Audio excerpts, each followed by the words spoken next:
you guys are... All right. And again, you said I didn't have to record on my computer. No, I'm good? Yeah. All right, here we go. Hello and welcome to another edition of the M&M Sports Podcast. I'm Matt Price alongside the other M, Mike Memis, and our producer, Zach Minskoff, here as well. We've got a lot to talk about. March Madness, the Final Four coming up. We also have to talk about some baseball news, injury news, and some controversial news involving one franchise with two former players. As our producer, everyone. God bless you, sir. God bless you. You okay, Zach? Okay. He sneezed, everyone. God bless you, Zach. Matt's back this week. Last week we had Justin Rouget fill in, but it's good to have you back. And he did a very good job. Did a very good job. Yes. Okay. So thank you, Justin. Hope you're doing well. Hope to have you back on the show really soon. So let's start with 2 days ago was April Fool's Day. You're not fooling us with this, right? No, I'm not fooling. Okay, so here's the deal. I found a couple of nice, April Fool's pranks. I'm just gonna, say them on here, and you can tell me what you think of, maybe give it a rating or something. So let's see. The first one, it's probably not fair. Richard Deitch, he's like a sports media reporter. He said the next sports media podcast guest will be Skip Bayless. We finally buried our differences. Topics will include why LeBron lacks the panic or panache, whatever, of a champion. What happens when America's fastest growing show is no longer the fastest growing, and a debate on Brexit.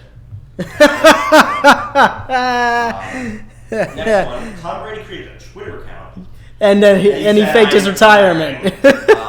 That was funny. The U.S. Open, they tweeted breaking the U.S. Open to add puppies to the ball person team 2019 tournament for the first time. All breeds welcome. And maybe people actually want, in the comments were like, I wish that would happen. Now I think that would add more viewers, right? Cameron McGruder, he's the guy who does YouTube videos on Cowboys fans reactions as well as other fans reactions. He did, and he's a huge Cowboys fan, so he tweeted, excited to announce I'll be partnering with the Redskins this season, making reaction videos, which obviously you would never do as a Cowboys fan. Jeremy Frank, he tweeted, I think it's time we start talking about Mike Trout not being the best player in baseball, which is ridiculous because we all know he's the best player. Cut 4.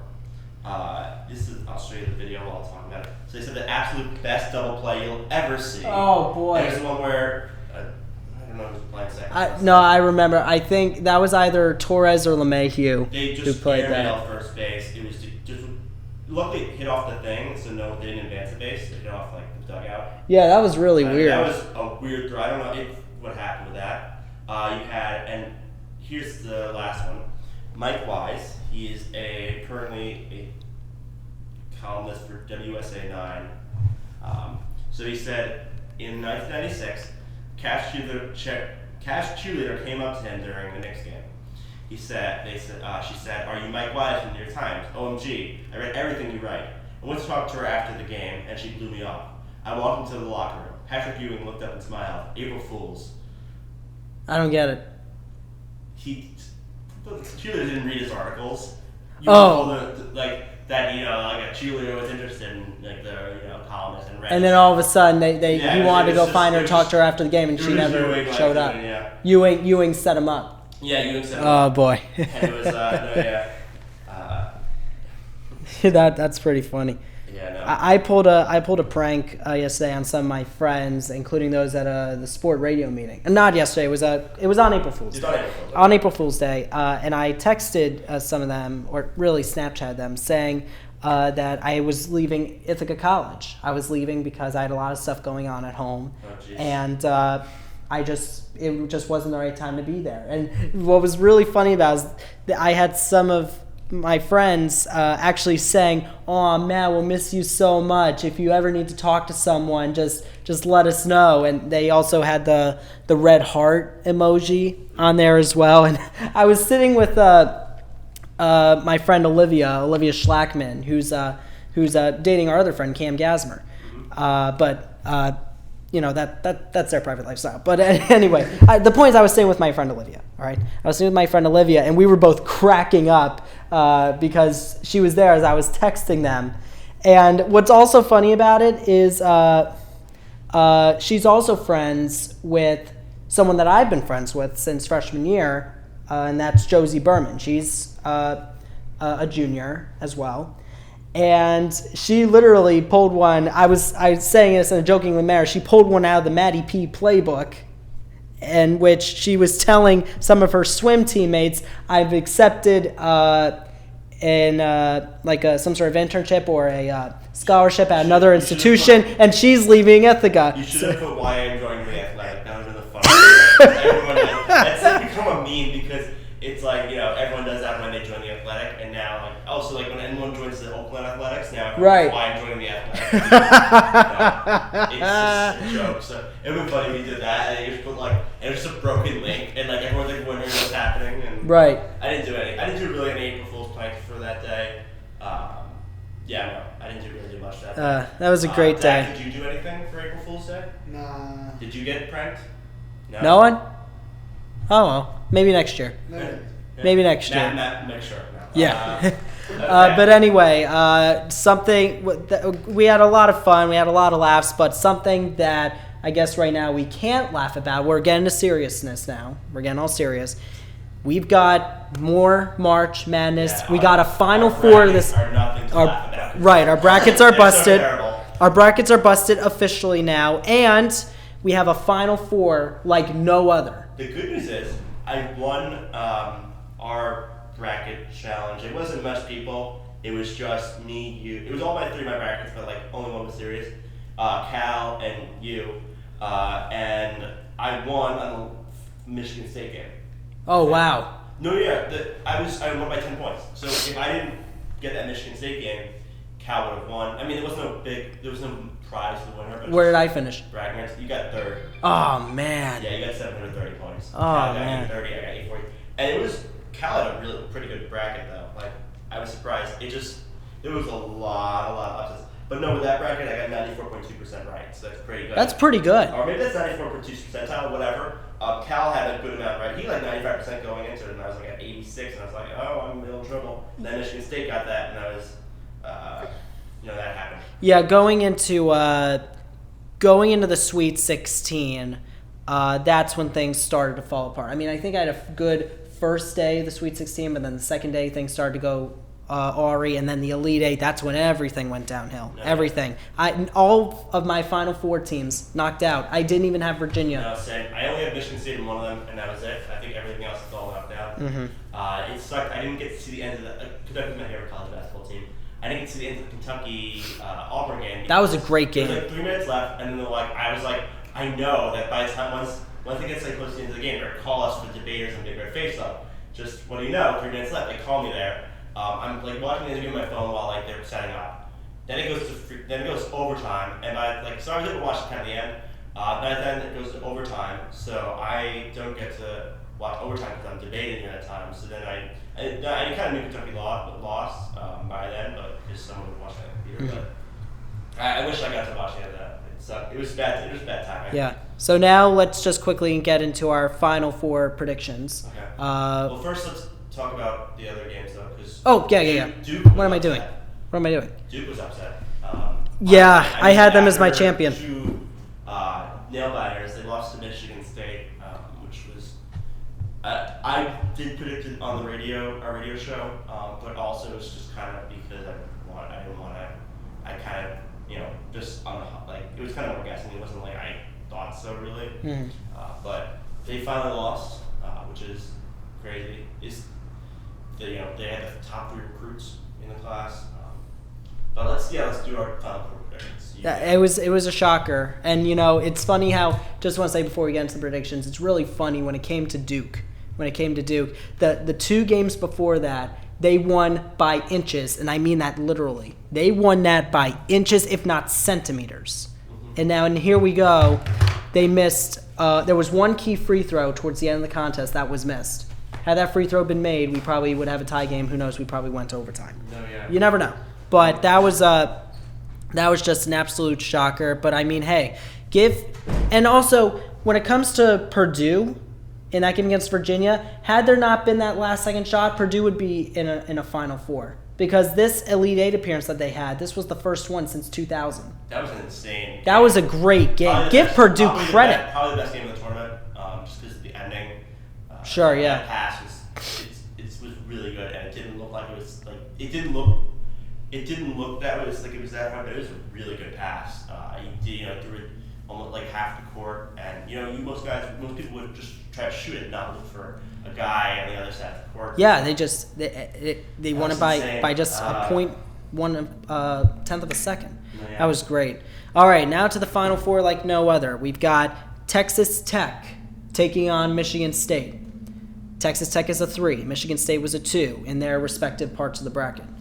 And then we have 5-seeded Auburn taking on a 1-seed Virginia. First 1, 2, 3, 5. First Final Four for Auburn. First Final Four for Texas Tech. Virginia, they've been there before. Same with Michigan State. We've seen them multiple times. So, do you think the teams that are in their first Final Fours ever, do you think they'll face each other in the national championship? It's a possibility, obviously. I don't think it's likely. First of all, they're both kind of the lower seeds in the game, obviously. You never know what happens. I mean, Auburn already beat Kansas, Kentucky, and North Carolina. So they've beaten 3 of the biggest blue blood colleges in the country. Not to mention that they defeated Kansas and North Carolina by blowout. Oh, yeah. They did that by blowout. Like, no one saw that coming. It's going to be very interesting with Auburn because they kind of slowed it down a little bit, but they usually are like a super fast team. Virginia is like the opposite. I remember when they played Duke, it was so weird because Duke is also a very fast running team. Yeah. Virginia is very slow, methodical. It's a contrasting style matchup, and it is a very interesting. Like, it's going to be very fascinating to watch. Texas Tech, Michigan State. Michigan State obviously, so much more experience. Yeah. Especially with Mark Antonio. Wait, is it Antonio or is it Izzo? Tom Izzo? Tom Izzo. Antonio is their football club. I was like, so that's I'm very excited to watch those games. Definitely. I don't think they're going to both make it to the final. I think one will. It'll be very interesting though. The first time they make it to the final, where they win it. Right. I do want to see Auburn win just because Charles Barkley is home. Sure. Yes. And he never made it to the final, which was crazy. And now they're making it. Auburn does have one of their players injured also, and he's out. Yeah, that was a very excruciating loss. But even without it, and first of all, let's hope he gets better. Yeah, let's hope he gets better. But even without him, they still won the game over a 2-seed Kentucky team that's been a multiple Final Fours. Yeah, no, and also speaking of Kentucky, Calipari got the long lifetime extension. Lifetime. I mean, it's never lifetime. It's usually just so many years until you think they're going to retire. Right. Because that'd be weird if they had that work. It'd be like a flat rate or something like that. For me, I actually believe it's going to be Texas Tech and Auburn. I love Texas Tech's offensive outbursts. They've had offensive outbursts almost every game that they play in this tournament. Auburn, the way they just beat up Kansas, the way they just clobbered North Carolina the way they did. Even when North Carolina went on a short run, Auburn knows how to answer. If they can do that against another 1-seed like Virginia, a Virginia team that has had a couple close contests. They were down at halftime against Gardner-Webb before they pulled away halfway through the second half of that contest in the round 64. I think I just can't trust Virginia in the end, and I don't know about Michigan State. I really like the performances. Probably right now, in my opinion, out of what we've seen so far, the top 2 offenses in the entire tournament, I've got Texas Tech to face Auburn. If those teams face each other, I don't know how. If there'll be any. I mean, it's possible. It'll be a very interesting national championship. Because it's kind of like a weird, random kind of thing. To pick Texas Tech and Auburn, there's only. I think someone said .0 something percent brackets at the Final Four. I think it may have been Sierra on our radio show. So I would be interested to see how many people had Texas Tech Auburn in the final. And I think it's going to be Auburn to win it all. Now, moving on to some other basketball, Russell Westbrook. He had 21, 20, 20. That was first 20, 20 since Will Chamberlain. And can you explain what that is? So 20 points, or at least 20 points, at least 20 rebounds, at least 20 assists. Westbrook got 21 of one of the stats and 20 of the other. So he barely got. I'm sure when Will did it, I'm sure he got much more points and probably more rebounds. Mm-hmm. But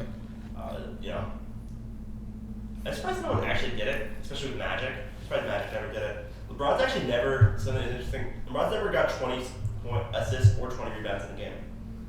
Wow. Which I'm surprised about because he always puts up big numbers. But I guess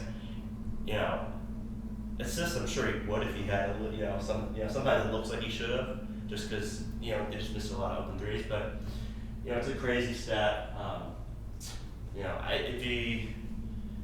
You're remiss to say, congratulations to Westbrook for the accomplishment. He's setting records every year now, just because it's triple, double stuff.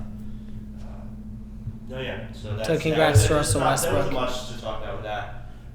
But it still continues to show why he's one of the best players in the NBA. He's been that throughout the past several years, and he'll continue to be that. Now, final thing before we do our interview with Bryan.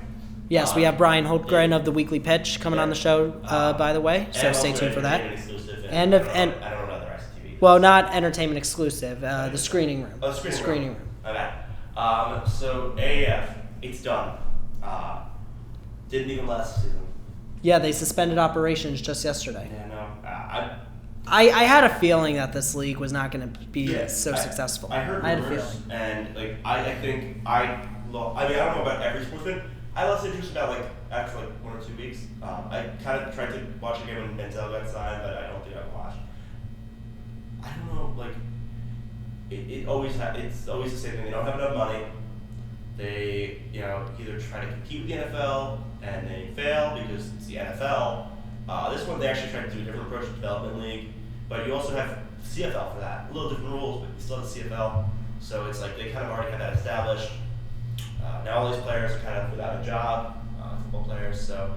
And not just the football players. Think about all the other people. Yeah, whether it's someone in concessions or someone in front office. These referees, now they until. This league gets back in action, or if it gets back in action. I'm sure a lot of them will go to the XFL, some will go to CFL. Right. A few, I think, will sign with NFL teams that were the better players. The coaches, they'll probably go back to college or go to the NFL. Steve Spurrier ended up being the winningest coach in AAF history, so that's a thing. I'm not, I think the XFL probably will share the same fate, although it is a little bit more extremes, than the AAF in terms of a lot of this stuff. But we'll see. Time will tell. Time will tell. It seemed like from the beginning there was, it was going to be a problem, especially after week 2. They needed a loan from an NHL owner to pay their players. I was like, I thought you put a lot of money into this league. How is that already happening? And it's hard. It's hard to make a new league that's successful these days. Unless it's so different that it attracts a niche audience, like the Big 3. It's a basketball thing. It's not 3 basketball season, but it has retired players. It's a 3-on-3 kind of more street ball style format. So it's a whole different sport almost in basketball. So it still does attract viewers. It didn't also help that you only had a few games on major networks. You had some on CBS, but mostly they were TNT, NFL Network, maybe some on CBS. So it wasn't the huge networks, but right. Yeah. So so we're gonna interview Bryan Hultgren, and then we'll be back after we interview him and talk a little some baseball and just a quick thing on hockey. All right, stay tuned. Yep. Well, you can stop me. What? You can stop us. Welcome back to the M&M Sports Podcast, everyone. I'm Matt Price alongside my co-host Mike Nemes and our producer Zach Minskoff, and joining us is our special guest of the episode. He is a fan of, right now, the worst team in all of baseball. That's right, the Boston Red Sox. But at the same time, he is once again a Super Bowl champion due to the New England Patriots winning the Super Bowl. I am talking about one of our good friends and one of our other hosts of our radio show on VIC Radio, The Weekly Pitch. Bryan Hultgren has joined the M&M Sports Podcast. Bryan, how's it going? Doing great. And just one little thing you forgot to mention, he is also a fan of the reigning 2018 World Series champion Boston Red Sox. I already know that. Oh, well, you missed it. I'm just providing you with some basic. We're going to know this while we can. We're going to know this while we can because we know you guys are going to still finish with at least 90 wins Now I have a question. I haven't seen you with a Raiders shirt before. Is that your second favorite football team? Well, it's actually a funny story. See, back in the fall of 2017, I was out in LA with a good friend of mine, Mike Advensky, and we were spending the semester out there. It was a lot of fun, and while we were out there, that was the first season I think where the Chargers officially moved to LA, and there was also around the time that the Raiders announced they were going to be moving to Las Vegas. So we were walking down Hollywood Boulevard. We were looking at different shirts because Mike wanted to get the LA Chargers shirt just so he had something. And when I was there, I just saw the Oakland Raiders t-shirt and I was like, hey, let's grab it, because here's my logic. Yeah, back then, this is a classic shirt. Raiders were still decent, but they were struggling in the 2017 season. But let me just put it like this. In 10 years, this shirt is going to be memorabilia, and it's going to be like something I'm definitely going to hold on to and just bring back all the fun times, not just for LA, but for the Raiders and how they were in Oakland. It's just like the Lynn Saturday shirt I have, with that, which just like brings back memories, even though he's, Lynn Saturday's never happened again. Yeah. I have 2 Jeremy Lin shirts. They're both at my house, and it reminds me of that good time. Yeah. So, what are your thoughts on the Raiders moving to Las Vegas after this year? Well, it's kind of a mixed bag, for me, because when they first announced, here's the thing: it's not like say, the Browns when they first left Baltimore, not Baltimore, when they first left Cleveland, or when the Colts left, Baltimore. This isn't something that I think was building up for a long time, just because, let's be clear. The Raiders needed a new stadium. There have been tons of reports of the stadium having sewage leaks. It's not really, plumbing problems. It's not that compatible for what the Raiders need. They wanted a new stadium. It's clear the city of Oakland couldn't afford a new stadium for them. New city. That being said, it's clear they have their own issues. They couldn't afford it, and I think at this point, it's unfortunate, and I'm really sad to see them go, because that was the one team in California I didn't want to see move. I was fine with the Chargers leaving San Diego. They really weren't, a firm established team over there. Well, they were a successful team though, because they did make a AFC championships. Yeah, but still with Oakland, there's just something about Oakland and the Raiders and how they resonate with each other. It's kind of sad to see it all come to an end, but in the same breath, it was a long time coming. I think they still have to play Oakland this year, which is kind of... Yeah, but here's the thing though. You got to remember, the lease for the stadium has run out for the Raiders, so they aren't going to be able to play in that stadium without paying a huge, hefty amount of money. And this is unconfirmed, but some reports are indicating they may be looking at other places to play for their final season, like AT&T Park in San Francisco as a substitute. No, yeah, it should be... I'm surprised there hasn't been more fan problems, especially because the fact that they know they're leaving, and now it's even extended for longer. Now, I do have a question, a little bit going off the side thing or whatever. Yeah? How did you and Matt meet? I know you posted, I think, how you and Sierra met, I think it was a Super Bowl. How did you and Matt meet? Well, first, to cover the Sierra thing, we actually first met in the fall of 2015. I was living in East Tower at the time. My roommate was Justin Rousier. You all know him. Wonderful guy. Yep, so we were watching the Patriots-Jets game that day. And see, which one? The first one when they were at home in 2015. Brady, I don't remember the game itself, but that was when the Patriots were undefeated before, they lost to Denver on the road. Tom Brady, I remember hooking up Gronk in the end zone to help seal the game for him. Close, fun game. Patriots win. All great. And Sierra was watching the game with us, and that was when I was first introduced to her. We officially kind of first met a couple months later at the Super Bowl 50 party, which is where I actually met a good friend of mine, Natalia.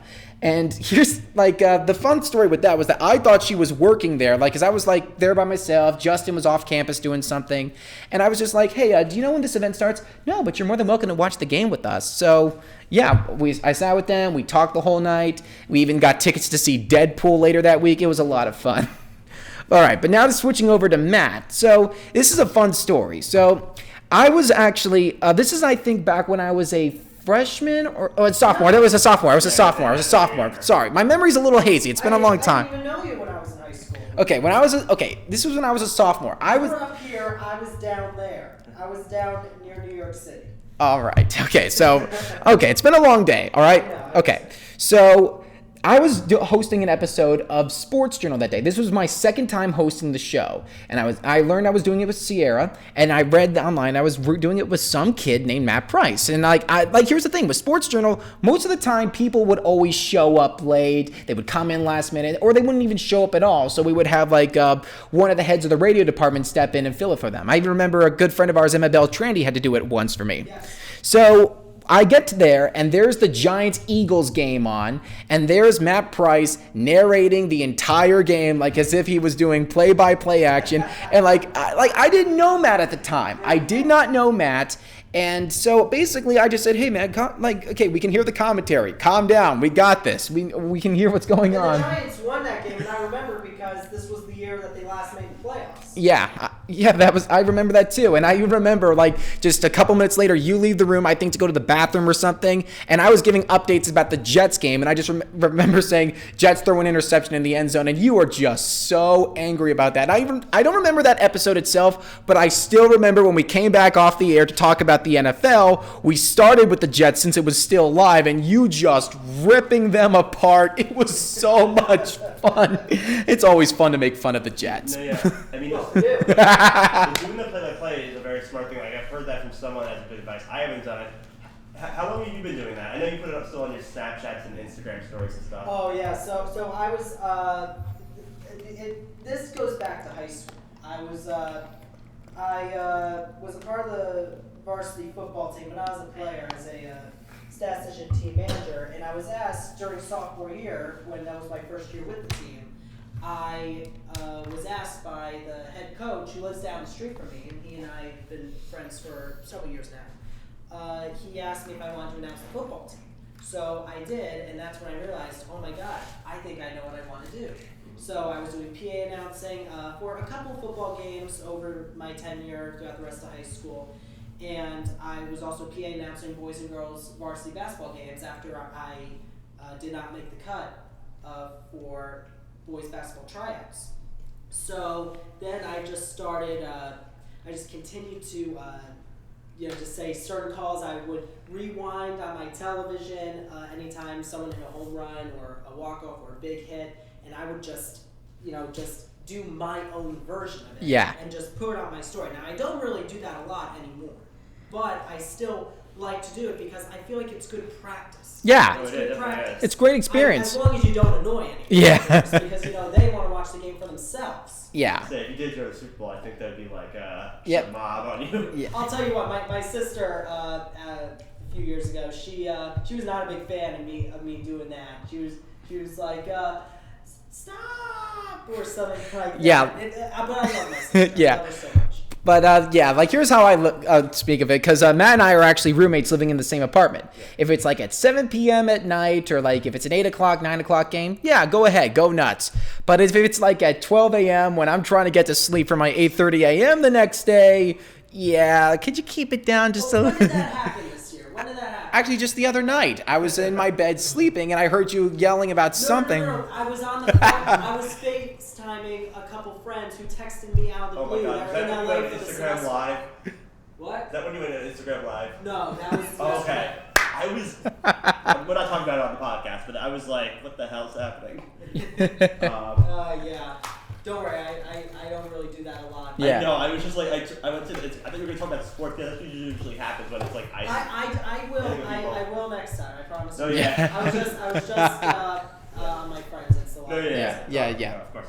But just to cut to the chase, what happened was the other night I received a text from a friend who is in LA for the semester. Yeah. Her name is Sierra Morbido, wonderful person.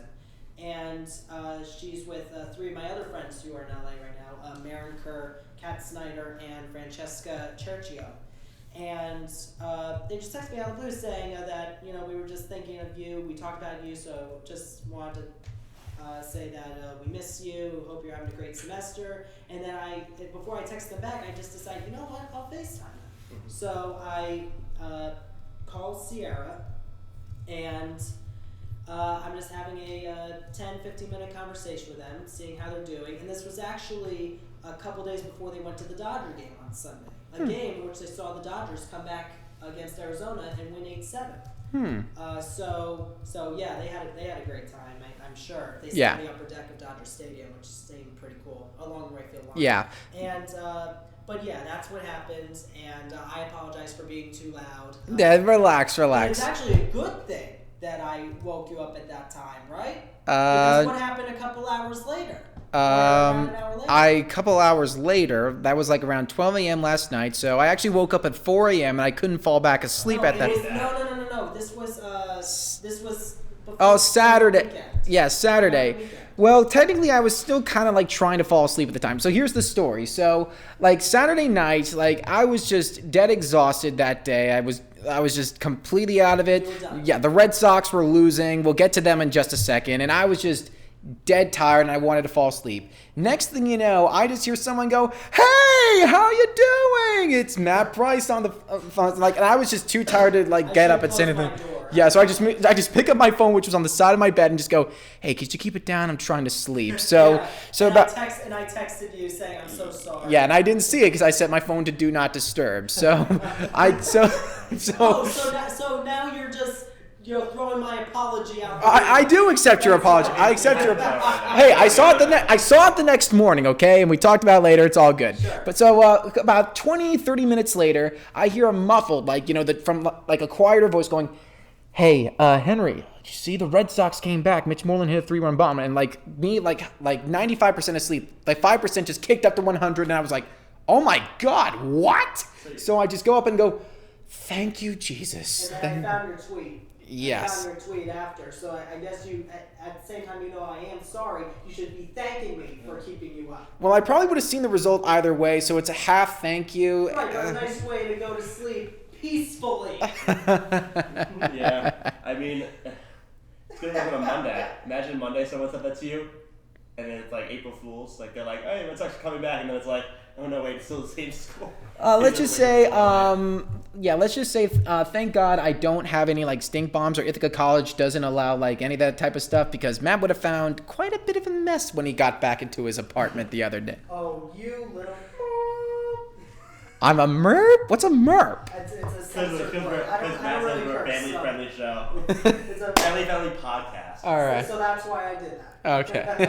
One sec, I forgot. But anyway, that's the story. That's Alright. the story about doing the PA announcing Yeah. stuff. Oh, great. We're trying a new tradition, putting on yarmulkes. We'll say because me, Matt, and Hats Zach. are fine. Hats Well, are. hats work. Here's Zach. So welcome to our. For those of you who don't see it, I'm wearing a Boston Yes, Red Sox and that hat. works also for covering your head. You can wear. yeah. I wore a hat that had the Hebrew version of Yankees on it. Yeah, no. Yeah. During my last few years of Hebrew school, which was totally That's cool. fine. Yeah. As long as you wear a yarmulke or a hat. So welcome to our temple. That's what we're doing. You're our, as Mike wants to put it, you're our honorary Jew. For this week. That's what we'll call our guests, our honorary. But No, anyway. that's what you'll call it. I remembered in the middle I'm I was. still on the fence. I'm still on the fence. I know. I think it's better to say welcome to our temple. Yeah. And just correct that. Being correct. So yeah, no, I just remember in the middle. Okay. Now back to what we were doing. So let's talk about some Red Sox. What's happening? Chris Sale 0-2. Yesterday was actually a good start. They Yeah. had a good start, but this time the offense wasn't there, and because of that, Chris Sale's beginning the year 0-2, which is not like him.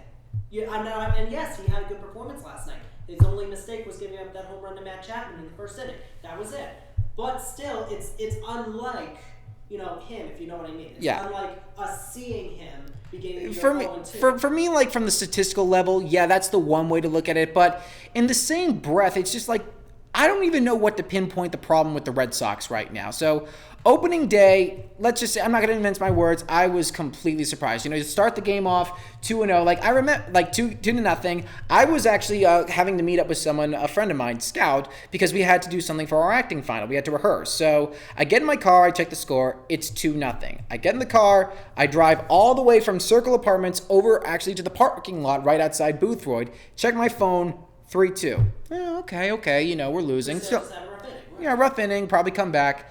And then I see like the score later on, and it's just let's just say thank God these walls are made of brick and I don't want to risk injury because I was literally so close to just punching a wall out or something. Because seriously, I was just that upset. It's not that we lost. Because let's be clear, the Red Sox have lost an opening day before. Just last year, the Red Sox lost an opening day. They had a terrible 8th inning against the Rays. They blow the game, a great effort by Chris Sale in the process. But still, they come back and win after that. For me, the part of it that really stunk was just how we lost, losing 12-4. And I was even reading a statistic. This is the worst opening day performance from any MLB team in the past several years. And if it was just that one game, okay, fine. Everyone's gonna have a bad day, fine. And then they bounced back on Saturday. On Friday. It was a 4-game set against Seattle. But that wasn't Saturday when you woke up. Friday. Yeah, Friday. I think it was. Friday was the game with Evaldi, right? Friday they won. Friday. Friday. 6-1. Yeah. And they came back and won 7-6 Yeah. next to the home. Okay, then Saturday they lose again. Obviously, very angry and frustrated about that. Sunday was a bit of a weird game, in all honesty, because it kind of went really back and forth. But obviously, they gave up 10 runs in 4 innings. Yeah, but then they started slowly coming back. They had a perfect time to do it in the top half of the 9th inning. Bases loaded, 1 out. Vasquez has a terrible out bat, which really put the Red Sox into the chokehold, and JBJ just grounding out like that. That's exactly the loss you didn't want. And of course, then we go to the game on Monday, which I was mad about for one reason alone. The outfielder, the center fielder for the Oakland Athletics. That was a great throw, but the umps blew the call, and that's the one thing I really hold at this game. Do I think that the outcome would have changed? Probably not. But that you gotta look. But here's the thing, though. That kind of disrupted the momentum for the Red Sox because instead of being put it this way, this inning you go down 1-0. It should have been 1-1. It's a closer game. It's tied up, and you have still a bit of momentum on your side because the A's haven't taken the lead yet. That kind of just took all the momentum, I think, from the Red Sox, and it was just a terrible, horrible missed call that I'm still really frustrated about.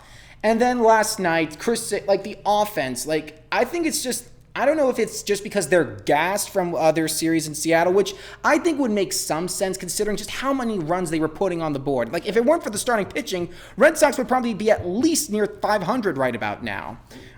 It's just just a couple of bad nights of the A's starting pitching. I don't know what it is, but this is not a good start. But let me be clear. I'm not hitting the panic button yet. It's only 6 games of the year. There's plenty of time to right the ship. And also the first 2 series they played were against teams that had already started the season because they played in the Japan series. So they have, Red Sox are still a little more fresh off spring training and those kind of teams. Also, teams do generally have the championship, post-championship hangovers, basically. Yeah. They don't do as good. They still are successful, except for one team which had 50-something wins, but teams usually are. Yeah, one of the biggest examples was the 2014 Red Sox. The 2013 Red Sox, that was the year they won the World Series, after the Boston Marathon bombings, after the disgrace that was the 2012 season, and let's just say 2012, them and the race began 0-8, right? But the 2000 then only one team made it in yeah, but still, with 2012, that was not the 2011 year. 2012 was just a massive disappointment for a number of reasons. The team was in, that was the year. Bobby Valentine, throwing homegrown heroes like Kevin Youkilis under the bus. You had the Red Sox blowing so many games they should have won. But let's just say by mid-August, I was just praying for the season to just end. Remind me right now what happened on April 21st of 2012. When the Red Sox were up 9-0 and lost the game 15. I remember that because I was coming home from a vacation with my family in Myrtle Beach. The Red Sox lose the night before. When we were crossing over the Connecticut-New York border, Red Sox winning 5-0. We go home and we watch the rest of the game. I was just inconsolable I was baffled. I wasn't even baffled. I was screaming. I was angry because this is tired. 6 hours in a car, Bryan Hultgren you're talking about, who is just completely out of it. Okay, so getting back to 2013. 2013 was such an amazing year. It was magical. It was emotional. And I was actually, many people don't know this, but I was in Boston one day before the marathon bombings took place. Yeah, see, I was out in Boston for for a music festival trip with my high school. It was junior year, and like me and my friend Matt Barry back home in Wallingford. Matt, how you doing, man? If you're listening, we were a part of the music group, and we were just so excited because we're both massive Red Sox fans. Like, we were dressed up, we had our gear together. We were actually recording stuff for a high school podcast we were doing, Falcon Talk for our high school, and like we're celebrating, we're having a great time. And then the next day, ironically, me and my family are going on a trip to Washington, D.C. And like when we're kind of like in the Maryland, like getting close to the Maryland area, Matt calls me and like, you know, we're watching Men in Black because my mom's car had the TV. Sure, yeah. So so we pause it. So I pause the movie and I go, "Hey man, how are you doing?" "Dude, did you hear?" "No. What's going on?" "There was an explosion in Boston." And yeah, that kind of, That's when you just hit the brakes. like, we didn't hit the brakes per se, but I was like, "Guys, did you hear about the explosion?" And like my mom mentioned, yeah, I was getting the updates and I didn't want to tell you because, you know, like I didn't want to bring you down, but yeah, but still, overall, like getting back to the 2013 Sox, amazing year. And I remember I was at the victory parade. Matt Barry invited me because his uncle lived in Boston, and like 2 nights before, he called me up and he said, "Dude, what are you doing on Saturday?" "Nothing." "Why?" "My uncle lives in Boston, and he wants to know if you want to come with us to the victory parade." So I just dropped my phone, run. No, like I just run straight downstairs and I'm like, "Mom, are we doing anything Saturday?" "No." "Perfect. I'm going to Boston." And it was so much fun. Yeah, I mean, we were right outside like the Boston Mall. We saw David Ortiz run across the finish line. I even got some great shots of like John Lackey holding up the world title. But yeah, then 2014 happened. Like, I'm sorry for running around with all this stuff. If I could just say before you said 2014, 2013, obviously Yankees Mets, they didn't make the postseason. That was the one year when I did root for the Red Sox to win the World Series, because Boston, after what happened in April, they needed something to show that they needed something to just cap off a year that began in tragedy. Yeah. They needed something. So that was, I'll say that was the one year that I really Yeah, and then of course 2014 came around and just, you know, they completely fell apart. I think some of it may have to do with the hangover as well, or Farrell just kind of being complacent, you know, with what was going on like in the clubhouse, or something was happening where things just weren't clicking. And you know, the Red Sox, they did what they needed to do. They blew it up. They built from scratch. They traded off Lester and Gomes to the Athletics. They sent Lackey to the A's. Napoli, I think, hit the free agent market after that season, and you know, then they were able to build the new core with guys like Benintendi. They put Bogarts into a new prominent position. Yep, Mookie Betts, who will just be nominated for MVP in 2016. So, yeah. When you said Bogarts, he just signed that big extension. Yeah, and like that's the one signing that I'm really happy that the Red Sox are made. Like a lot of people, I think a lot of people really just underestimate how important Bogarts is to the Red Sox. And I'll say right now, he's the most underrated player on the Sox team. Because when we think of this Red Sox team, we think of, you know, the big flashy players. We think of Mookie Betts and how he just won the MVP award. Chris Sale and how he puts up near Cy Young caliber level talent. Or JD Martinez nearly hitting the Triple Crown, being the big bat that the Red Sox needed since Big Papi retired. Bogarts came at a time when the Red Sox were always just struggling to find someone for the shortstop position. You know, that you had guys like Alex Gonzalez, you know, Julio Lugo come into their team, and just it just wasn't working. Bogarts, I think, is just such a great player because you know what you're getting with him. He can provide a great spark to the offense. He's an incredible defender. He's a homegrown hero, and we as big Red Sox fans love our homegrown heroes. He's just such a wonderful player, and the fact that he was about to hit the free agent market, and that Dave Dombrowski has been so proactive in trying to re-sign him, it just shows me how much dedication the Red Sox have to keeping their team the way they are, and that they aren't being complacent. They're trying to keep this success going forward. Now, speaking of extension, Terry Francona today was extended for 2 years, and after his contract, he will have managed the Indians more years than the Red Sox. Does that feel weird to you? Because I know Francona, was in Boston for so long. It kind of does feel a little bit weird, but in all honesty, I'm not surprised. I mean, there are a lot of Red Sox fans who kind of do blame Francona for what happened in 2011, and I'm kind of one of those people. But overall, there's no denying it. Terry Francona knows the game of baseball better than most managers do in the MLB today. I mean, he's a 2-time World Series champion. He helped end one of the biggest droughts in professional sports history with the curse of the Bambino. He capped off for a while what I consider to be the best Red Sox team of all time in 2007 before 2018 happened. I mean, it's clear Francona knows how to handle business. And of course, let's not forget, he was one win away from helping the Indians end their drought in 2016 when they went up against the Chicago Cubs. It is a little bit weird, but in all honesty, I'm not surprised. I mean, obviously the Red Sox, I wish things worked out better for him, but in the same breath, you missed the playoffs in 2010. You have one of the worst collapses in regular season MLB history. Collapse at the beginning of that season. 2011 though, for me, the things kind of started picking up, and that's They start picking up, but you know what I mean. Yeah, once you're in regular season, every game counts. Yeah, but in the same breath, as we were just kind of mentioning, every team starts off with a long drought or has some struggles getting out of the pen. Let's go to the Yankees last year, for example. The Yankees had a pretty rough or just even a fallout bad start to the season last year. Yeah. They were getting off to a really sloppy start, but at the end of the day, they still... Yeah, they won 100 games. And, it's not about how you start. It's about how you finish. And, so to that extent, I forgive it. But in the same breath, Francona, it is kind of weird, not seeing, him in all the Indians gear. Because he was my first Red Sox manager when I was able to fully understand the game. But, he's one of the best minds in baseball. And you got to give him a lot of credit and respect for what he's done, not just with the Red Sox, but with the Cleveland Indians. So... let me ask you this. He mentioned, he asked, Mike asked if you felt if it was weird that he spent more years managing with the Indians than the Red Sox. Do you find it weird that he's been to the postseason less times with the Indians than with the Red Sox and still getting that extension? I think it's kind of a little bit weird, but in the same breath, I think it's just two completely different situations that he was in. With the Red Sox, yes, he had a lot of great established stars. For a while he had Pedro Martinez, he had Curt Schilling, David Ortiz, Manny Ramirez, Mike Lowell, Josh Beckett, guys like that. But with the Red Sox, especially when we got closer to 2007, the Red Sox had arguably the best farm system in all of baseball, and we're just putting in so much youth and energy into this team. You had a debuting Dustin Pedroia in 2007, went on to win Rookie of the Year and win the MVP just 1 year later. You had Kevin Youkilis coming up. He was a full-grown hero in Boston for a while.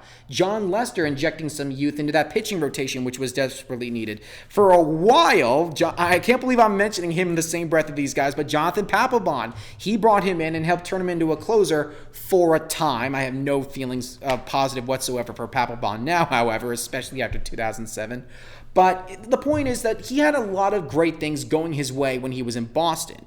With Cleveland, it's not really the same situation because, with Cleveland, the expectations now, I think, are a bit more higher. Because when he first joined the Red Sox, the roof wasn't necessarily as high, but he still had a big bar to beat. He met that bar, and he proved that he could do it again in 2007.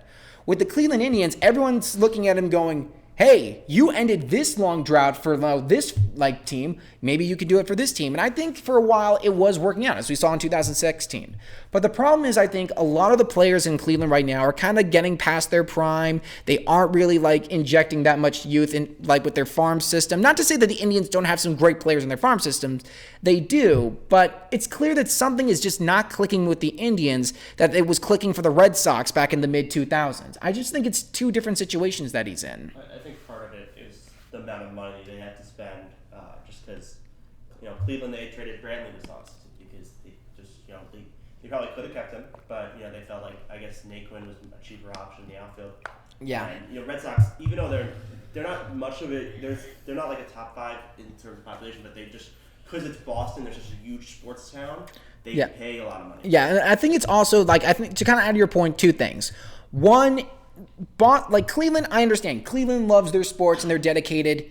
In Boston, sports are religion. The Red Sox are one of the most loyal, dedicated fan bases in all of baseball. And whenever people mention bandwagon fans in the conversation, I'm not going to mention any specific teams, but the Red Sox, I don't think you could ever put them in that mark because of a couple of reasons. One, they endured for 86 years, and two, 435 consecutive sellouts at Fenway Park, the longest active streak, the longest streak of sellouts in MLB history for any franchise. So I think the Red Sox have a bit more going that way. And also, to kind of get to the second point, I think with Boston, you got to keep in mind that the biggest competition, the Red Sox do not own the AL East because they're always fighting for it because every year it's always someone different. Obviously, you're always fighting with the Yankees for the division. Sometimes Tampa Bay throws their name in the conversation. For a while, Toronto and Baltimore of all teams were putting their names in the hat and they were fighting out for the division. When you look at the AL Central, I don't want to say it's not competitive, but besides the Indians, no one has really been able to, step up to meet them. So I think the Indians kind of feel they don't have to do as much to win the division. Because, you have the Kansas City Royals. Okay, they won the World Series in 2015. Haven't done anything since then. Right. You have the Minnesota Twins, who have just not done really anything. They made the wild card in 2017. Yep, and I remember, and I think they made correct me if I'm wrong, but I think they made the championship series in 2002. Yeah, 2002. Yep, that was David Ortiz's last year when he was in Minnesota before he joined Boston. And what's the last team in the AL Central? Twins, Royals, Indians. White Sox. The White Sox. The White Sox. Okay.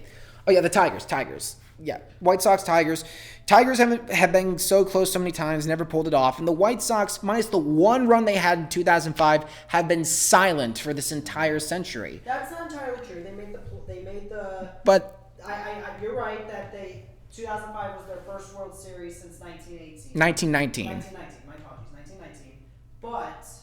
But they did make the playoffs in 2008 against Tampa Bay, a series that they lost 3-1.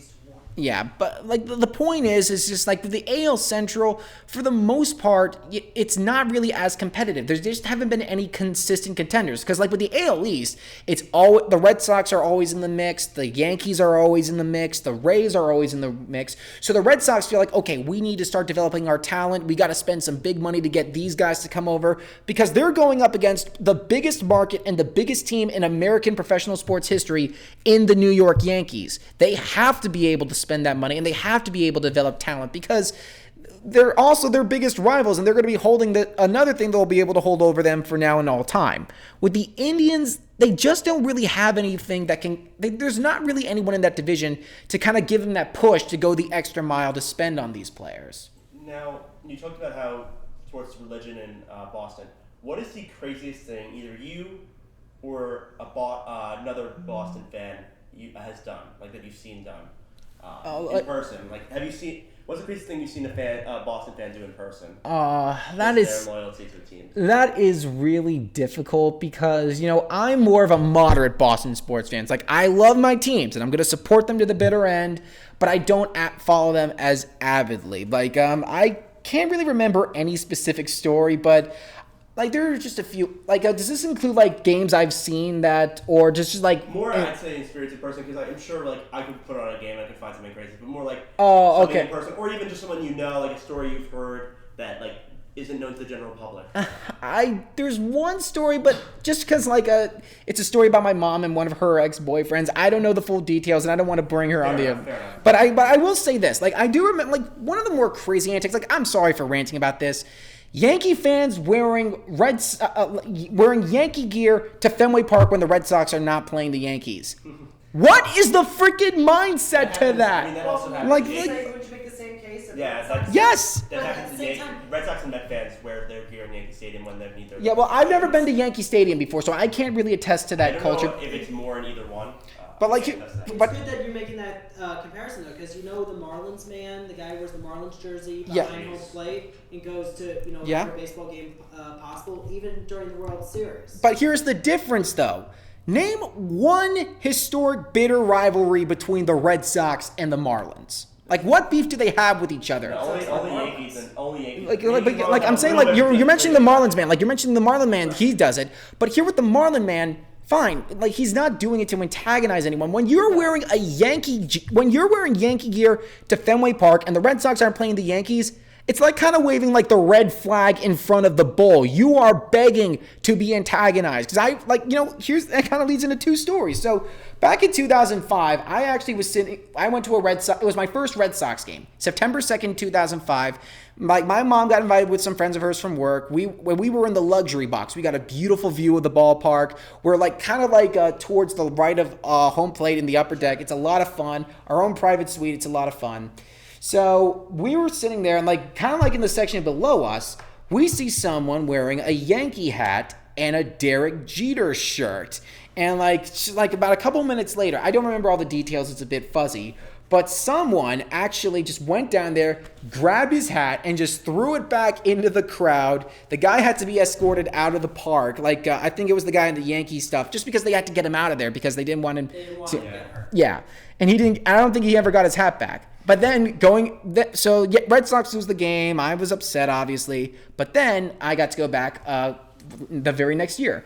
I think it was April or May of 2006, the Red Sox were playing the Mariners, ironically, since we were mentioning that earlier. We were kind of like towards down the right field line, kind of moved a little bit back towards the other end. And there was someone wearing Yankee gear and that stuff. And it was kind of fun because he was cheering when the Marlins were doing something good, but the Mariners, sorry.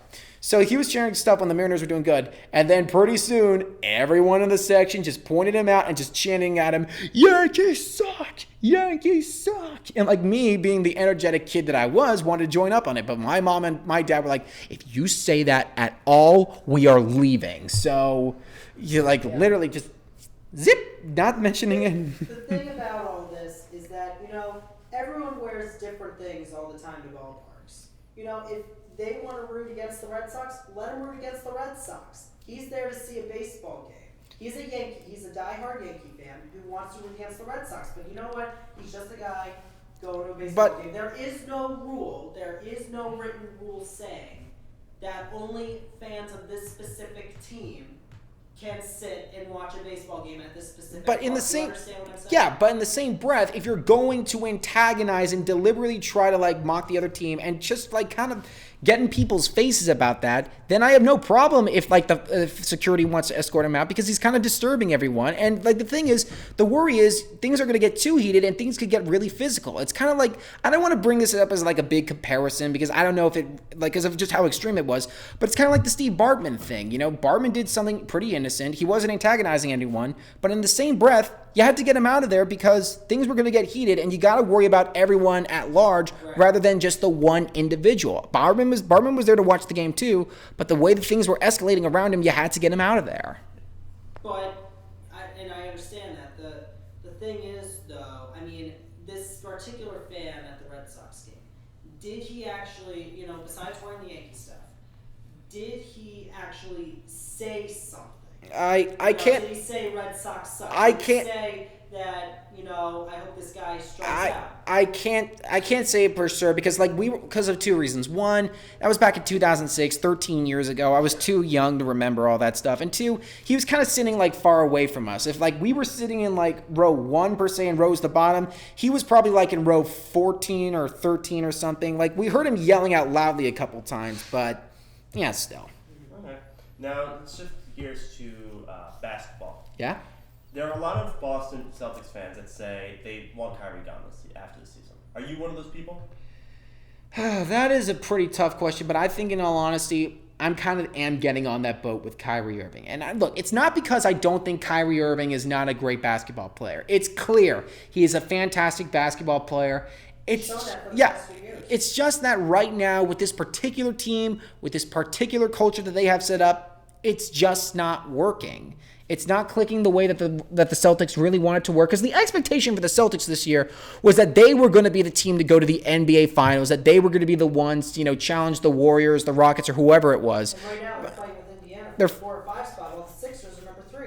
Yeah, the Sixers are 3. The Raptors are on top of everything. The Bucks, out of all teams, they've all of a sudden become one of the best teams, if not the best team. Yeah, it's just that I think the biggest problem with Kyrie and the Kyrie and the Celtics right now is that I don't think Kyrie necessarily got the full ability to connect with the teams that I think that the Celtics wanted him to. Because to start off the season, it seemed to work pretty well because he was pretty much the only main guy, mostly because Gordon Hayward went down with that injury when they were going up against Cleveland.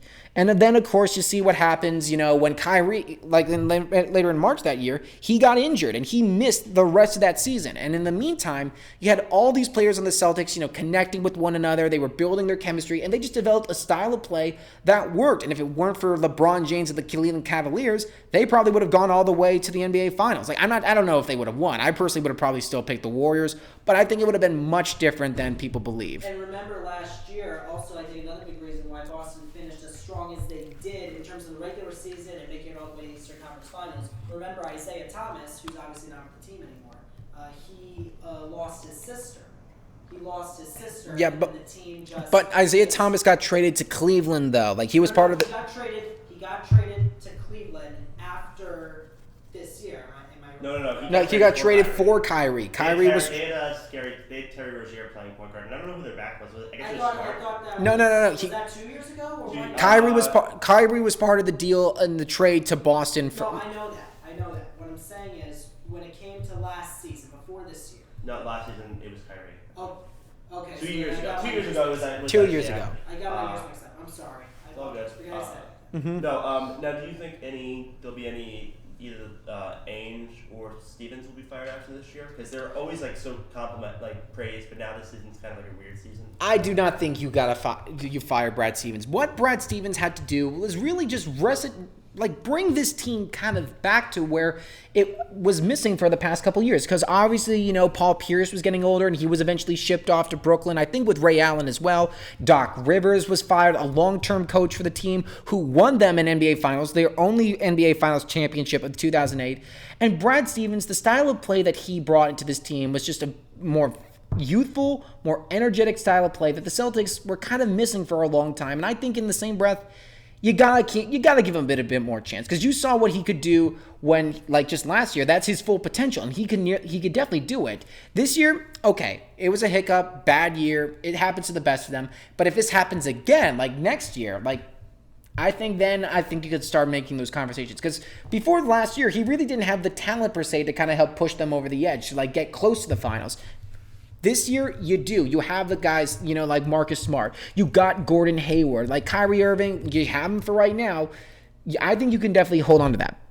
But with Danny Ainge, I think you got to keep a hold on him as well. Just because Danny Ainge, I think, is just so... He's proactive with how he's been managing the Celtics. With the Celtics, some players would probably... I'm sorry for mixing it up. Some general managers would kind of hold off, pulling the trigger on a big trade that would send a player to another team. But Danny Ainge is always looking for that angle. Okay, what he's probably going to reach his limit right here. What do you think we could get for him, if we ship him off here and so on and so forth? I think Danny Ainge has done a really good job in finding players, getting talent, and helping rebuild the Celtics. So I think there's a lot of potential to have with both of them. I'm not on that boat right now. But I am subject to change in a couple of years if things don't improve. Now, speaking of big trades, do you think they're going to get Anthony Davis this offseason in a trade? That's a tough one, in all honesty, because Anthony Davis I think he's made comments before that he wouldn't want to play for Boston. If we're going from a pure talent level, I think the Celtics should definitely consider him just because of what he could bring to the table. But in the same breath, Anthony Davis has, I think, mentioned comments that he doesn't necessarily want to play in Boston. I could be 100% wrong. I remember, I think, reading it somewhere a couple months ago. Because the fact they traded Isaiah Thomas. Yeah, I think it was shortly after that. And if that's the case, I don't necessarily think it's really the ideal situation to go and get him, because obviously, you want players that want to come to Boston for obvious reasons. They want to be happy where they're playing. They don't want to be a disturbance in the locker room. But in the same breath, Boston, I think, is a city that prides itself on being a city that players love playing in. Tom Brady, he loves playing in Boston. Keep him for as long as you want. Michael Bennett has said, yeah, I hate the Patriots. I used to hate the Patriots, but now I gotta love the Patriots because I'm playing in Boston. David Ortiz, he stuck around in Boston even when the Red Sox kind of backed out of the deal where they back in the late 2000s. You want guys to play in Boston because it shows the connection that you have, not just with the fans, but with the city as a whole. The teams are Boston. And Anthony Davis, I think, is a great basketball player, but if he doesn't want to play in Boston, I think it's kind of going to be running into another Kyrie Irving situation. Kyrie wanted to be out of LeBron's shadow, but he didn't necessarily say he wanted to go to Boston per se. But obviously things started working out really well, but things haven't been working out for him. With Anthony Davis, I don't know if he necessarily wants to. And if he doesn't want to play in Boston, I think it's kind of I think it's kind of going to be another situation that's going to be very similar to what happened with Kyrie, if not worse.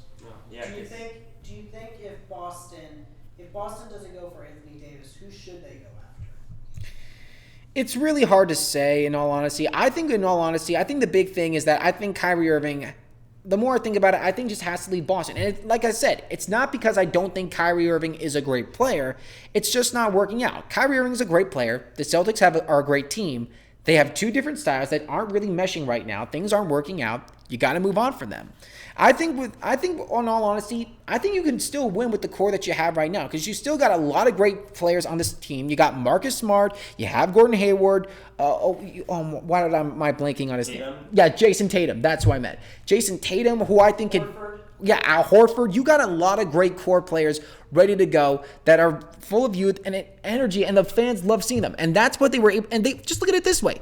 Last year, they did it. They nearly got there without Gordon Hayward, without Kyrie Irving. If they could do it with them, I honestly think they could do it again. To answer the question, I don't necessarily know. Would I be excited if they went for Anthony Davis and he changes his mind? Sure. Would I be excited if they tried targeting a big-name free agent like Kevin Durant, for Dreamers or anyone like that? Sure. But in all honesty, here's my philosophy. If it ain't broke, don't fix it. And the Celtics have a formula that has proven to work. If they can do it then, they can definitely do it now. So, let's say Boston were to win the NBA Finals. Do you think that would persuade Kyrie to stay with the Celtics? Because if let's say you win a championship with a certain team, you'd want to stay with that certain team to see if you can do it again within the next 1, 2, or 3 years. Do you think that will happen if Boston were to win the finals? I can't really answer that per se because Kyrie Irving has just been flip-flopping so much about what he wants to do. He's been really quiet about a lot of stuff. Even when he was in Cleveland, it was clear he wanted to get out of LeBron's shadow. And he just kept playing with them. Things weren't really clicking the way they were. And eventually he got the deal he wanted to, and he said, yeah, he was happy. I want to keep playing in Boston. But now you're starting to hear all these rumblings about, he wants to be the face somewhere else, or he wants to be the guy. And even recently, he's been calling out a lot of the Celtics' efforts in that sense. So I think, to an extent, maybe, because you know the phrase, winning cures everything. You didn't play defense the way you wanted to. You had a bad game in the finals. Well, if you win it all, who cares? You won it all. But if the Celtics lose, I think it's probably a good 90% chance that I think Kyrie Irving does leave Boston because I think Kyrie wants to be I don't know how to say this, but I think he wants to be the sole face of a franchise. And with the Celtics, yeah, he's a big piece of that franchise, but he also has to kind of share the spotlight, as we've been seeing, with Jason Tatum, with Gordon Hayward, with Al Horford, Marcus Smart, and the rest of the guys on that roster. With Kyrie Irving, he wants to be the sole face and the guy to carry a team, kind of what LeBron was when he was with Cleveland, but obviously, not what happened when Kyrie left and he was exposed. But I think, in all honesty, there's a chance he could stay if he wants to, keep building this dynasty with them. But I wouldn't be surprised if he leaves Boston. Now, I just have one final question. What is your favorite Boston song or song related to Boston? Oh, that is... I listen to so many songs when he and I are driving in the car. Yeah. But if I had one, I would say Sweet Caroline. That is tough because there's just so many songs that personify Boston. Dirty Water, I think, probably resonates a bit more with the city as a whole by the Standells. It's a classic song. Red Sox play it all the time when they win. You have Crazy Train, which is the main intro song for when the Patriots come on the field. But in all honesty, I think my favorite Boston song is got to be Sweet Caroline, just like you. Because with Sweet Caroline, it's just a tradition at Fenway Park. When you're out, whether it be the night sky or a beautiful afternoon, 7th inning stretch finally comes to an end, and then in the 8th inning, Neil Diamond comes on. Every single person in that ballpark is either swaying, they're dancing, they're singing. It's just so much fun, and it's not exclusive to fans of the Red Sox. It's everyone in the ballpark having a great time, and no matter what team people are rooting for. Yeah, and I still remember one thing, kind of going back to 2013. Probably one of my favorite moments as a Red Sox fan, or just a fan of baseball in general, was after the Boston Marathon bombings. So everyone was paying their tribute to the Red Sox, and during the 8th inning of several games, they actually played Sweet Caroline in the ball. Neil Diamond was on the field. He was on the field. Yeah, but like wasn't just at Fenway Park. It was in ballparks all over the country. They played it at AT&T. They played it at Citi Field. And like for me, like the weirdest one obviously was when they did it at Yankee Stadium. Yeah. And like, but for me, like the moment that just like warmed my heart so much was this giant logo that the Yankees put on their screen. They had, the Red Sox logo, they had the Yankee logo, and at the bottom, like they had the Boston Strong logo, Marathon logo as well. And at the bottom was the phrase, "United we stand." And I think that's something that I think a lot of sports fans need to remember. Yes, it's fun to root against these teams, to bicker and like point fun of like, Rivalries. yeah, but at the same breath, we're human. We're all human. We want to have fun. We want to watch baseball, and we're all here for each other. And like that moment, it still resonates with me so much. And like it's just for those reasons and more, I gotta pick Sweet Caroline. And then when it came to that Royals-Red Sox game, the first game since the bombings, Daniel Nava pulled a Mike Piazza. Yep, and of course, Big Papi. This is our bleep city. Like, I really hope for that one instance they did not fine him for that. oh, they didn't actually. I even remember reading a report that the president of the FCC gave a comment about that, and he said, "I'm not doing anything." David Ortiz was speaking exactly what we were feeling. Right, and that was the one exception. Yeah. That was the one exception. Well, thank you, Brian, for coming on. Yeah. This week. No problem. Thank you so much for having me. Enjoy, doing the radio show with you. Obviously, you and Matt, and you're always welcome to come back on. Absolutely. You want me back on any point? Don't be a stranger. My phone is always on. Thank you. Thank you. And we'll be back with more sports talks. Now we're going to talk some baseball. It's so good to have it back, right? No, it's refreshing. It's opening week. They have a new thing this year. I forgot to put this in our rundown, but anyway, they have this player tracker thing, which it's like you vote on it, and now they have it on like Periscope, where you get to watch their certain at bats, which I do find it very interesting. It's kind of similar to what they do with the basketball, but they started doing like you fouled during the second half.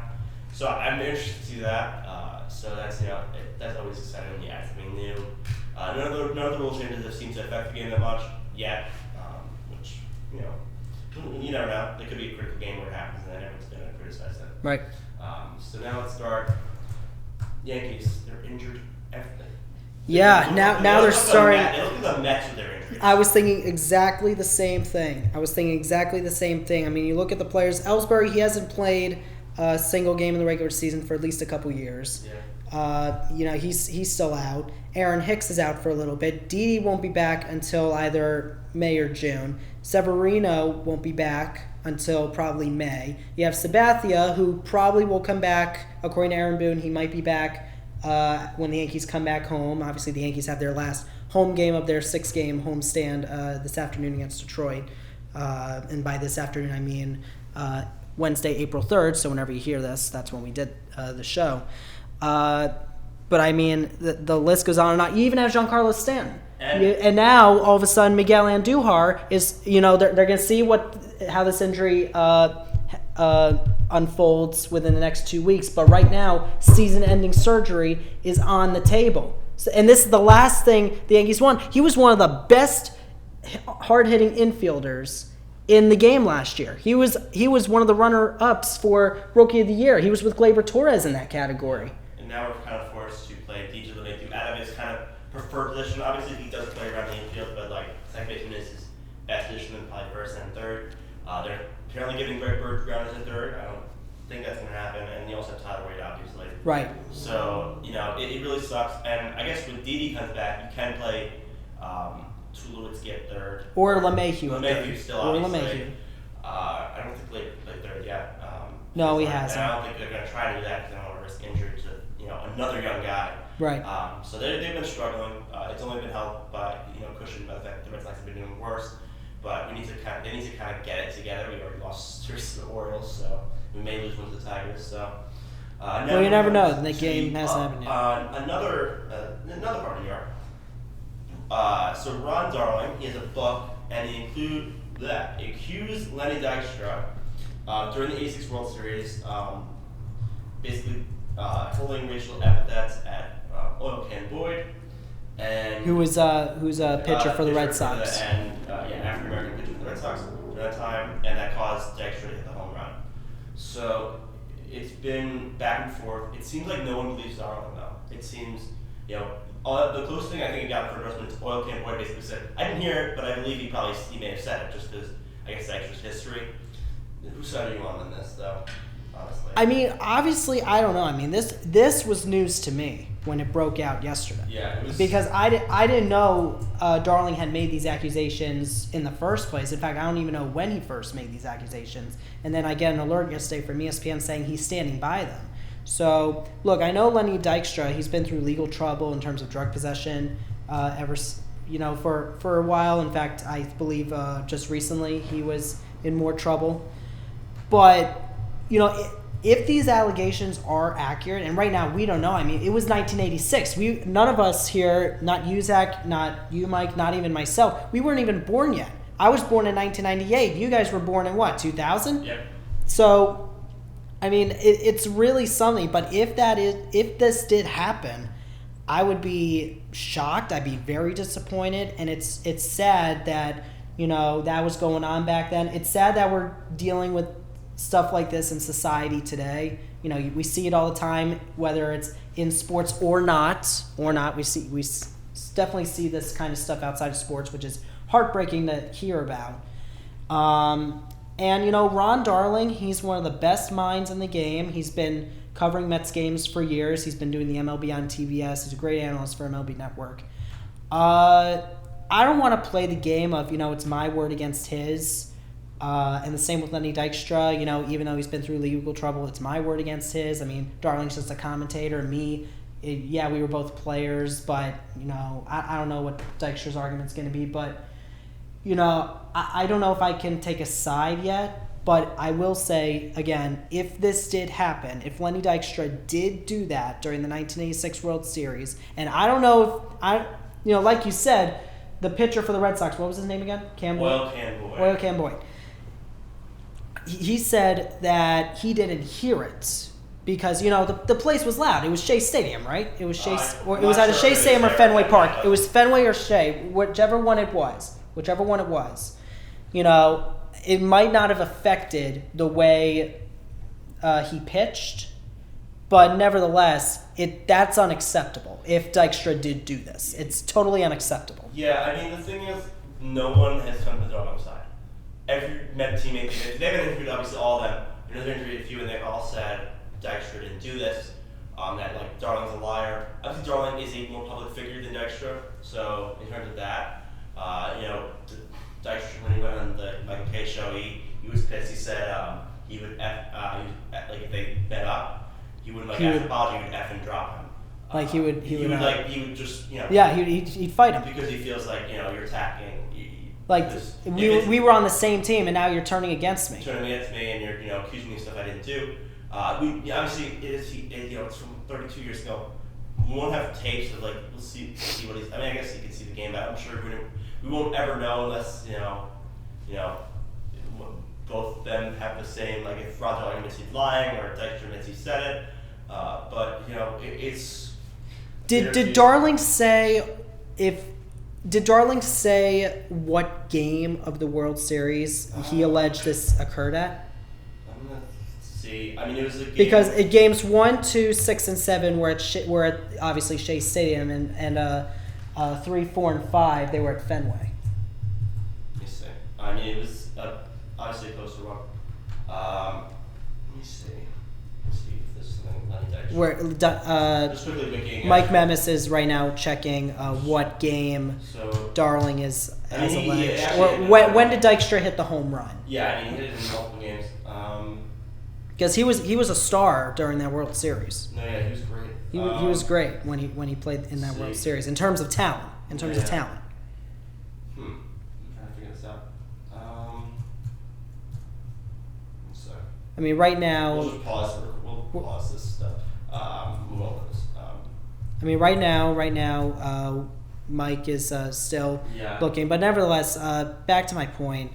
I mean, look, baseball was great. It was Game 6.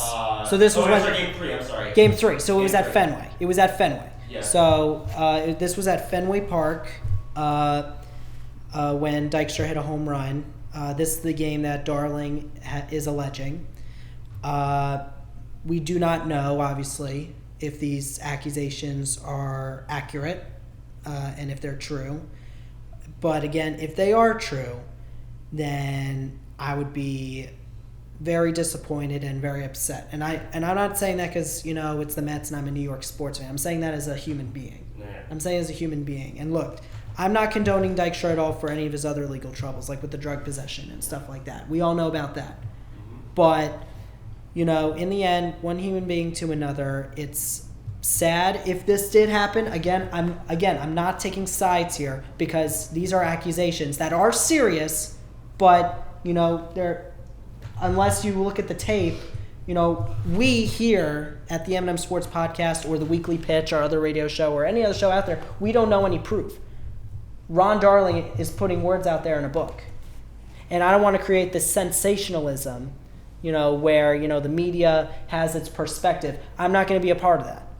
So all I'm going to say is we don't know the whole story. There's always two sides to a story. Obviously, Darling has said his, Dykstra said this, and heck, you can even include a third side, where the Red Sox pitcher said what he said. Boyd, yeah.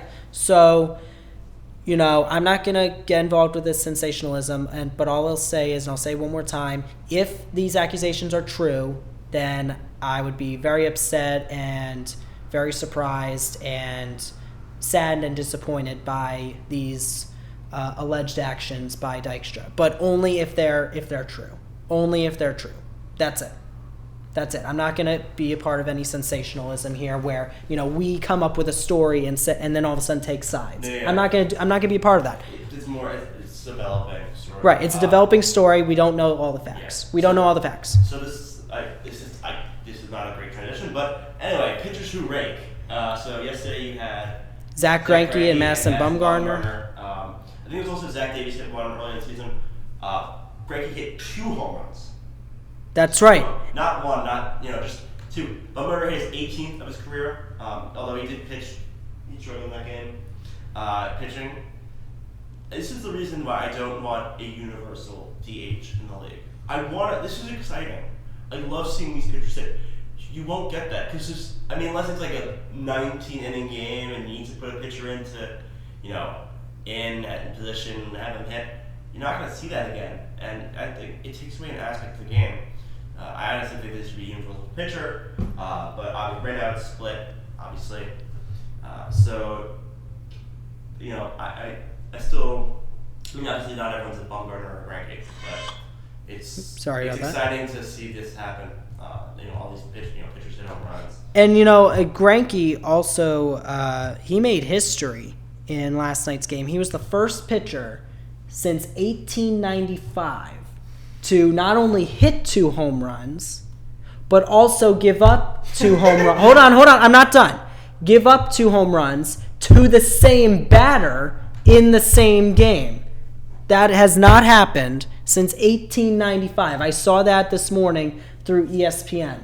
How about that? First pitcher since 1895 to hit 2 home runs in the same game and give up 2 home runs to the same batter in the same game. That is impressive. That has not happened in 114 years. No, yeah. Or actually 124 years. 124 years. I don't know how someone found that stat. It's such a weird stat to look up, but whoever looked it up, give that person credit. He or she, give that person credit. Such a weird stat. There's stats for everything. There's stats for everything. That is, I found that really fascinating. Something that hasn't happened in 124 years. And now look where we're at. Zach Greinke has made history for the first time in a generation, you should say. In a generation. No, yeah. How about that? Yeah. So moving on to our final baseball topic, just a quick thing. So Bobby Cox, he is currently in the hospital with a stroke. I just saw this. I forget who retweeted, but anyway, hopefully he can get better. Legend of our game, one of the best managers of all time. So we're all wishing him well from our. Bobby Cox, very respected manager, obviously has the record for getting ejected throughout his entire career.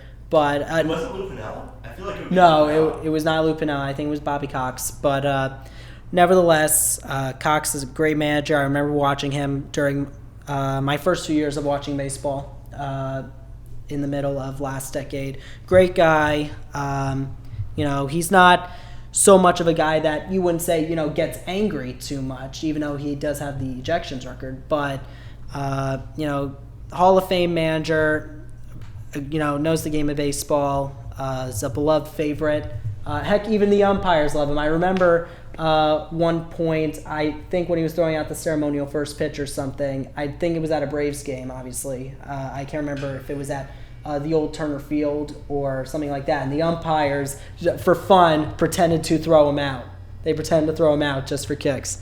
That's how much everyone loves Bobby. And, obviously, all of us here at the M&M Sports Podcast send our condolences to Bobby and his family and his friends, and we're just wishing him a very speedy recovery and hope he gets well soon and hopes he returns home soon as well. In addition, on another note, I just want to add, we got some news today out of the NFL. Matthew Stafford's wife, what's her name again? I'm so sorry. Matthew Stafford's wife. It is Kelly Stafford. Thank you. Thank you. I knew it began with a K. I apologize. Kelly Stafford, the wife of Detroit Lions quarterback Matthew Stafford, announced today, Wednesday, April 3rd, that she is undergoing surgery some point later this month for a brain tumor that was discovered earlier this year. Right now, a whole lot of people are sending their condolences to the Stafford family, hoping that this whole situation ends on a positive note, because, no one wants to deal through anything like this, whether it's cancer or even a tumor, or even though tumors are somewhat related to cancer, or just anything that's life-threatening. No one wants to deal with that. So, and from one, putting sports aside, from one human being to another, we got to send our condolences to Matthew Stafford. Even though, yes, he's a great quarterback, he's also a good human being who's very, very passionate, not just about football, but about life and about his family, especially his wife. And I know Kelly Stafford, she put up a long Instagram post revealing the news. I believe it was today that she revealed the news.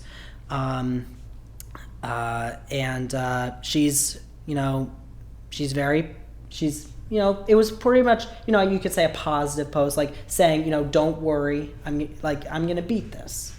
I'm going to beat this. In fact, I can read the post right now. I have the post up. This is a picture of Matthew and I the day we found out. I said I wanted this picture of us so that the day this was all over, we could look back at this photo and remember. Within the last year, I began to notice things that I thought was just me getting older. I would show my girls how to do a front roll or twirl in ballet class and immediately feel dizzy and off balance.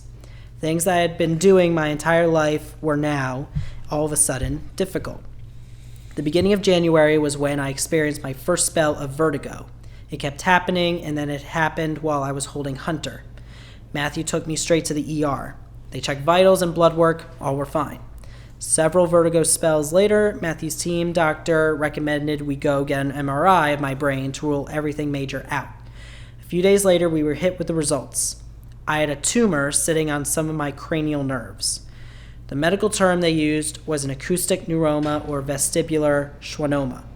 All I heard was brain tumor and that they had to do surgery to take it out. So that is what we are going to do, and we believe we found the best doctor to do it. I'd be lying if I said I wasn't completely terrified of brain surgery. I am. I am terrified of them opening my head. I'm terrified of losing my hearing. I'm terrified of losing facial function. I'm terrified of far worse things that could happen, and I'm terrified that I won't take the time I need to recover because the guilt I might feel of being absent from my kids for too long.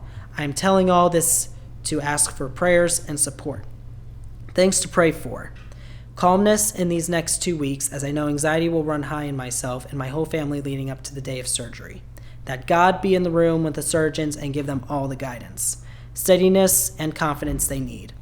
My safety during and after surgery, Please pray for Matthew, as I know his nerves will be high during the surgery. I couldn't imagine being out in that waiting room. Thank you. Thank you for reading this novel. Thank you for all your support. And most importantly, thank you for your prayers. So that was Kelly Stafford's statement as she posted on Instagram earlier today. Obviously, you could say there was some sort of hope in that post, but obviously, and everyone has the right to be nervous and terrified when it comes to something like this. It's just really sad. It really is. Yeah.